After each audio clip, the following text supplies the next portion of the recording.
አንድ ሰው ሱፊ በመሆኑ ከመጅሊስ ኢማምነት ከመስጊድ ኢማምነት ቢገፋ አይገባው። የሰማናቸው አንዳንድ ታሪኮች አሉ። አብዛኞቹ ተጋነዋል። የተሰሩ ክፍተቶች የተነሱ ኢማሞች ካሉ የተገፉ ሙአዚኖች ካሉ ወደ መስጂዳቸው ሊመለሱ ይገባል። ይሄ መጅሊስ የመጀመሪያ ስራው በደል ካለ ሊያረግፈው ይገባል።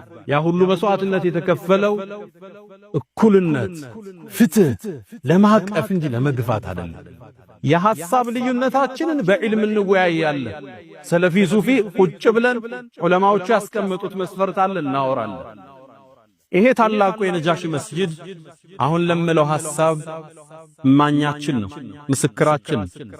እዚህ መስጂድ ሁለት ዋና ኢማም አለ። ሁለታችንም የየራሳችን አቋምና አመለካከት አለ። ሁላችንም ተከባብረን አንድ ቀን የኸጥባለው ሌላ ጊዜ ሸኻችን ይኸጥባል። እኔ ሳሰግድ እንደምታውቁት ከሶላት በኋላ ዱዓ አላደርግ። የኔ መዝሐብ እሱ፣ የሳቸው ደግሞ ዱዓ ያደርጋሉ። መዝሐባቸው እሱ። የአቋም ልዩነት በዕልም እንፈታዋለን እንጂ ሰውን አንገፋም።